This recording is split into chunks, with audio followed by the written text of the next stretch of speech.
Hello, everybody. I want to start by saying welcome. I'm thrilled to be here, and I'm especially thrilled to be talking about submissions and rejections, which, strange as it might sound, I'm quite passionate about. This was not always the case, though. First, let me introduce myself. My name is Jessica Klimesh, and I'm a writer and an editor. My editing work encompasses a broad range of writing, from technical and academic writing to business writing to creative writing. I've worked with writers of all skill levels and in various ways, from developmental editing to proofreading. I've been studying the craft of creative writing in many forms for a number of years. I've also founded and facilitated various writing groups along the way. My information herein comes from my own learned experiences, though that's not to say I haven't learned from others' experiences as well. So, as a creative writer, my work is primarily short fiction, really short fiction. I mostly write flash and microfiction. I'm currently finishing up my first manuscript, a collection of flash fiction, and getting ready to submit that. My focus today, though, is on submitting individual pieces to literary journals. So, standalone chapters, essays, creative nonfiction, short stories, poetry, flash, microfiction, and even the uncategorizable. So, if you're listening and thinking, well, I've written a novel or a memoir or a collection of poetry, so I'm not interested in submitting to literary journals, I encourage you to listen anyway. It can be very beneficial to build up publication credits. It can also be very beneficial to learn more about submitting to journals, as it can be a good way to prime yourself for publication in general, no matter if your goal is to publish in literary journals or not. So, let's get started. What, if anything, keeps you from submitting? For many, it's fear of rejection, or frustration in the process, or simply not knowing where to submit. I'm going to hopefully address all of these things to some extent. So, over the years, I've built up a solid network of writing friends and colleagues. But even though I felt like I was practiced and knowledgeable about writing and craft, up until 2020, I had very little experience with submitting my work. And most of the experience I did have was happenstance, or just plain luck.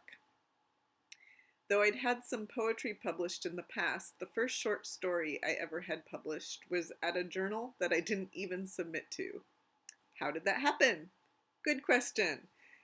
I'd exchanged work with a writer whom I'd met at a writing conference. They were a published author, someone whose work and style I aspired to. They also happened to be a fiction editor at an online journal. Unbeknownst to me, they shared my story with the journal's chief editor, who asked if they could publish it. Of course, I said yes. That first story publication was so easy that it really clouded my understanding of the process. It would be 3 years before I'd have another story published. And I have to say, there was a lot of disillusionment for me regarding publishing in that time frame. I saw friends of mine getting published regularly and even getting collections of stories or essays published. They made it look so easy. I didn't know what I was doing wrong. The truth is, it's not easy. Submitting your work can be emotionally demanding and draining. It can be stressful, and above all, it's quite time consuming. It can also be incredibly rewarding. Since that first accidental story publication in 2016, I've come to learn a lot about the submission process, as well as about the role of rejection in the submission process. And that's exactly what I'm going to talk about next, what I've learned through this process, specifically about rejection, starting with common reasons for getting a story rejected. A year after that first story was published, I found myself happily enrolled in an MFA program, submitting occasionally, but always getting rejected. Like I said earlier, I felt disillusioned, frustrated. I felt like journals must not really be reading my stories. That, of course, was probably not the case. I simply hadn't learned about the submission and rejection process. It wasn't something that was even talked about much either, not in my writing groups or in my MFA program. It was like this mystical process, just shrouded in mystery. So I graduated from my MFA program in 2019 with only a couple of story publications under my belt and with very little guidance on how to move forward. But then the pandemic hit. During 2020, when I, like many others, was cooped up and avoiding public places and people, I had the time and the will to get to the bottom of this mysterious process called submission. There was a steep learning curve, but I made progress, slowly. In 2020, I had 2 stories published. When I look back now at what stories I submitted and where, I kind of laugh at my inexperience, but it was all part of the learning process. Submitting is a numbers game. So I'm going to tell you how many acceptances I received in 2023. So just to qualify, an acceptance doesn't necessarily equal a publication in 2023. At the time of this recording, a number of my acceptances from 2023 are forthcoming in 2024. So in 2023, I received 30 acceptances. Compare that to the 2 I had in 2020. And in November, when I had 4 stories come out within a week of each other, everyone on my social media was like, wow, you're so prolific. Look at you, you're on fire. It can look easy when you see people getting published all the time. You might think, wow, they must be really good. They're getting all of these publications. But now let me tell you how many rejections I received in 2023. 165. So these aren't 165 individual stories. In many cases, these are stories getting rejected again and again. I have one story, still not published, that's received 17 rejections so far. I know well-published writers, though, who've beat that by a long shot. They've had stories receive 50-plus rejections. And these are writers who have books out, who have a long list of publications. These are skilled and even relatively well-known writers. So I think it's reasonable to expect 5 to 10 acceptances for every 100 submissions, but this number could be more or less. If the number is high, say if half of what you submit is getting accepted, I'd take a look at where you're submitting. You might not be aiming high enough or challenging yourself. I look at rejection as possibility and as a way to improve as a writer. So every time a story gets rejected, I revisit it and often, though not always, make changes. Most of my stories get better with each rejection because I'm working at it. I'm taking a lot of time to take the process seriously. So one important point to take away from this presentation is that to get published, you have to submit a lot. You also have to expect a lot of rejections. It really is a numbers game. So classic writing wisdom says to aim for 100 rejections a year and to celebrate those rejections. If you can get 100 rejections in 1 year, that's quite an amazing feat because it means you're also likely getting some acceptances too. And 100 rejections is a good goal, but it may not be a viable goal for you. We all write different things and at different paces. But I urge you to set a rejection goal for yourself, whether it's 20 rejections, 25, 50, or more, or less. Keep in mind that the more rejections you get, the more acceptances you will also likely get. Fewer rejections, fewer acceptances. If you're aiming for 10 rejections, for instance, you may not get any acceptances, which could be frustrating. So set goals. Set a rejection goal, as I just mentioned, but also have a list of goal journals, GOAL. These are journals you're not necessarily going to submit to right off the bat, but will work toward. These goal journals will change over time as you start to get published in them. Also consider your ultimate goal and work toward that. For me, I'm working on several different collections of stories, and my goal is to have a majority of the stories for each collection published individually first.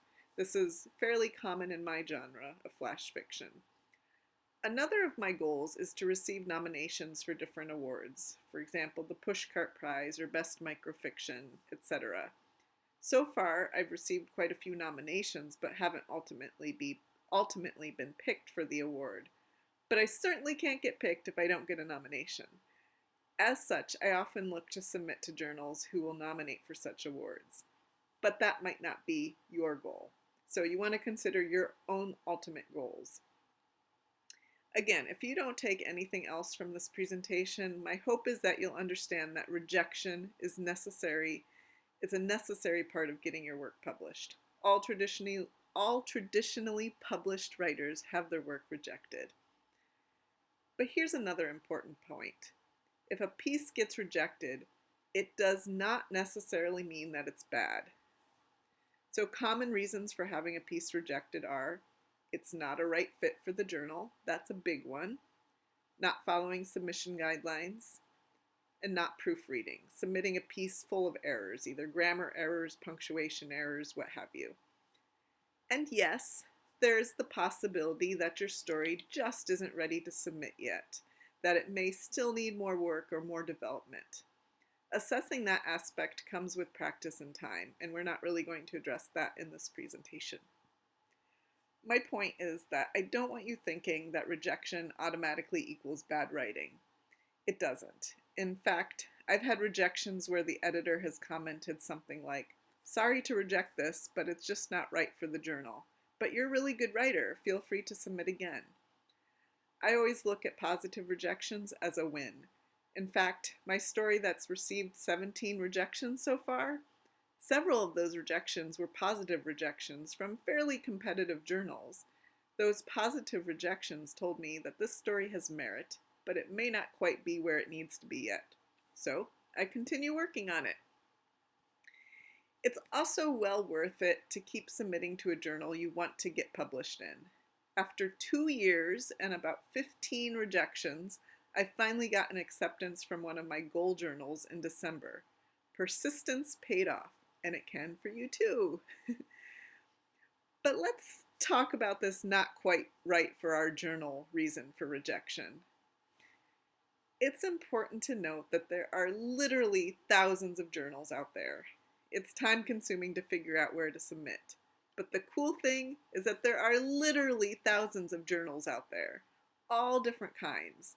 There are journals for one-sentence stories, journals for 50-word stories, journals for 6-sentence stories. I recently learned that there's a journal specifically for Y2K era stories. There are journals that cater to flash and microfiction, and there are journals who want longer work. Some want hybrid or experimental work. Others want more traditional work. Some are focused on so-called literary fiction, others on so-called genre fiction. And on top of all that, each journal also has its own aesthetic. So you may think a story is a good fit for a journal. I've thought this about many of my rejected pieces. But the other aspect of this is that it may not be a good fit for that particular journal at that particular point in time. So you may have written a fantastic story about, say, dancing rainbows, but if the journal has recently accepted or published a story about dancing rainbows, they'll likely decline yours. Most journals want variety and freshness. That doesn't mean your story might not be fresh, but it may not be fresh for them at that point in time. It's important, too, to acknowledge that there is definitely subjectivity in this industry. That can't be helped, but if there's a specific journal that you want to be published in, reading it, following it on social media, that kind of thing is going to be immensely helpful. You'll start to learn that particular journal's aesthetic. This is all to say, don't take rejection personally. And if you receive a positive rejection or the invitation to submit work again to that journal, definitely submit again. A different story, of course. So, common reasons for rejection 2 and 3, not following guidelines and not proofreading. It is so important to read the guidelines and follow them. If a journal says they want work that does not exceed 1,000 words, don't send them a story of 1,050 words. If they specify Times New Roman font, don't send them a piece in Garamond. Journals may receive hundreds of submissions every month. They aren't going to accept them all. They simply can't. So if a submission is sloppy in that it doesn't follow instructions, or if there are typos all over the place, it will likely be an automatic rejection. I'll add, though, that not all journals are rigid about guidelines, and a few will be open to editing or proofreading. And prestigious and highly competitive journals, particularly print journals, will often offer edits as well. But the typical online journal will publish your story as you send it. Many of these journals are run by volunteers. The bulk of literary journals are a labor of love. Many simply just can't take the time to edit or proofread work. So that's what you need to do before you send it. Specific things to pay attention to when looking at the submission guidelines are word count, whether submissions are read blind or not, and whether the journal prefers double or single spacing. If submissions are read blind, you must ensure that your name is removed from all aspects of the document. Also check for submission dates. Many journals receive submissions through a platform called Submittable, but there are some that receive submissions via email or some other way. If you email a submission to a journal when they are not open for submissions, they probably won't read it. I'll also add here that if you receive a rejection, do not argue with the editor about their decision or call them out on social media. Respect the decision. Editors of journals are human, and they're also writers themselves, going through the same process and getting their own rejections. Irritating them will not do you any favors. So I want to talk a little bit about some common concerns.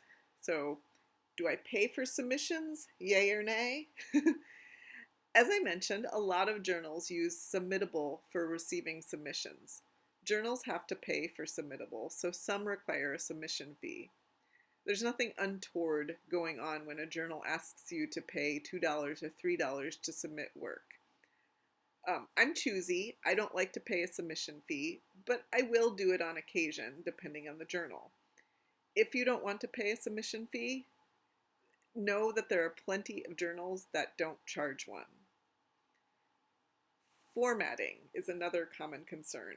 So standard submission formatting includes having your name and information in the upper left-hand corner, word count in the upper right-hand corner, title centered, and the work double-spaced, except for poetry or certain hybrid works. 12-point font. If a journal doesn't specify how to format, I always use the standard formatting. Otherwise, I defer to what the journal asks for. Another concern is cover letter and bio. Cover letters can be short and simple. Some journals won't even read them unless they accept your work. Bios can also be short and simple. Some people like to make them clever. If you don't have any publication credits, that's okay. If you want to know more about cover letters or bios, feel free to drop a question in the comments or contact me. So now I'm going to go back to that first reason for rejection, that the journal isn't a good fit for your piece. It begs the question, how do you know where to submit your work? For me, I think this is one of the hardest and most time-consuming aspects of the submission process. So the most helpful resource I've found is Duotrope. Duotrope. It's not free. I think a yearly subscription is about $50. But for me, Duotrope is absolutely essential. It not only provides you with a huge database of journals, but you can sort fiction, nonfiction, poetry. They have agent listings, contest listings, all sorts of listings. And Duotrope also gives you relevant statistics, average response time, average acceptance rates, whether it's a print or online journal, etc. It is important to note that the stats on Duotrope are based on other users recording their submissions on Duotrope, so they're not always 100% accurate, but they can be a good gauge. And you can also sign up for a weekly newsletter from Duotrope for your genre, where they let you know which journals have recently opened for submissions, which are temporarily closed, etc. This is one way I learn of new journals to submit to. You can try a free trial subscription to Duotrope. I think when I did it, the trial was for a month. And by the end of that month, I was 100% sold and never looked back. I believe you can also view or use some aspects of Duotrope without a subscription. But while I think Duotrope is a very valuable resource, it's not the only resource. I mentioned that many journals use a platform called Submittable. Submittable is a free tool for writers, though not for journals. On Submittable, you can search for places to submit your work as well. I have not personally used Submittable for this purpose. I simply use it to submit work, as many journals require submissions that way. But it's an option. Another great way to find places to submit is to watch where others are submitting, and I think this is really, really important. I'm in a couple of different microfiction, flash fiction groups on Facebook where people post links to stories they've had published. So I check out the journals they've been published in, especially if they're ones I'm not familiar with. So pay attention to where authors you admire are publishing. When I first started submitting, I relied heavily on Twitter's, now X's, writer community to find places to submit to, but the community of writers on there is really not as active as it once was. I also used to Google things like places to submit flash fiction, and actually found several curated lists that were helpful. And each year, I read the latest edition of Best Microfiction, and will make notes of which journals are represented in the series and add them to my lists. Eric Scott Tryon also curated a great list on his website, which is ericscotttryon.com, ERICSOCT, or SCOTTRYON.com. He created a list last year of journals that were highly represented for awards such as the Pushcart Prize, Best Microfiction, Best Small Fictions. So all these kinds of things can be very valuable resources. Whatever method you use, you'll want to spend some time on the journal's website, navigating it, reading what they've published, getting an idea of their aesthetic and tone. You'll also want to find a way to track your submissions. I often have 25 to 30 stories out for submission at any one time, so it's imperative that I have a way to keep track of what stories are out there and where they are and where they've already been sent. You don't, for example, want to accidentally send a story to a place that's already rejected it. If you do simultaneous submissions, you also want to keep track of that, so if a story gets accepted, you can make sure to withdraw the story from other journals, as that's common courtesy to do so. There are many ways to track your submissions. Some use Duotrope or Submittable, others create an Excel spreadsheet.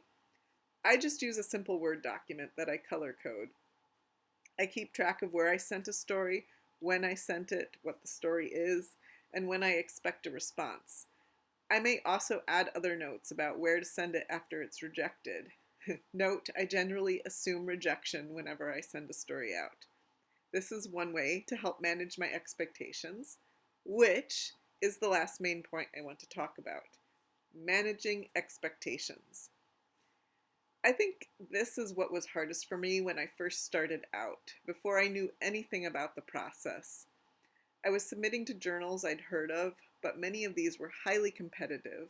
I wasn't likely to get published in them at that time. But I didn't really know that. I didn't know about Duotrope. I didn't know how low my chances were. I had high hopes, high expectations, but that only added to my disillusionment. Now, as I mentioned, I have a list of goal journals that I aspire to be published in. For me, these are usually the more prestigious or highly competitive journals with acceptance rates of less than 1 or 2 or 3%, sometimes higher. But my goal journals have changed over time as I get accepted in a few and then I set my sights a little higher. But I also keep my expectations in check. I'm not only going to submit to my goal journals. There are a lot of reputable journals out there, journals where I may have more of a chance of getting published. They may not be as well known or, as prestigious, but they're reputable.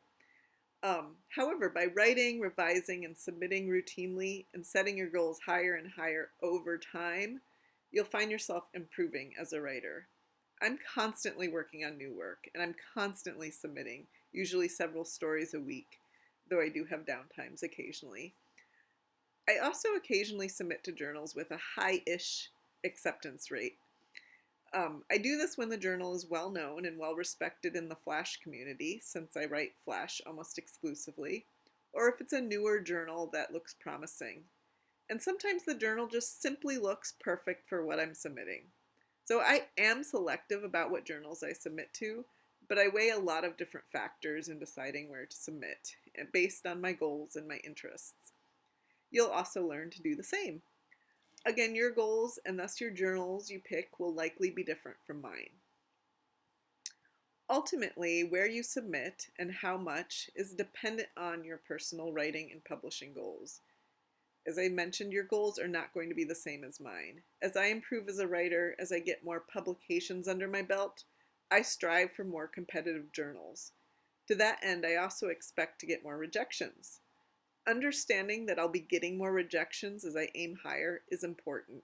It's part of the process and it helps me manage my expectations. So I firmly believe that submitting regularly, as I now do since 2020, has made me a stronger writer. It's also made me a more patient writer. It can take weeks or months to get a response from a journal, and often when I receive a rejection, it's been a few months since I looked at the story. That space of time is beneficial, as I'm then able to look at the story with fresh eyes, a new perspective. Writing, of course, takes time, but so does submitting. I encourage you to work on multiple pieces at a time, particularly if you write short work. One reason I can submit so much and thus get so many rejections and therefore acceptances is that I generally have multiple stories going at once. In November, I wrote a story draft a day for the whole month and have slowly started to revise and submit those stories. Again, your goals and writing pace doesn't need to equal mine. You have to find what works for you. So, I hope that this presentation has been helpful and motivating. And from here on out, I hope that you'll view rejection as possibility rather than something negative. Rejection doesn't have to be a negative thing. Of course, we all prefer acceptances, but whether we like it or not, rejection is a part of the writerly life. So thank you very much for listening. Feel free to comment or message if you have any questions, and good luck. And don't forget to celebrate those rejections. Thank you.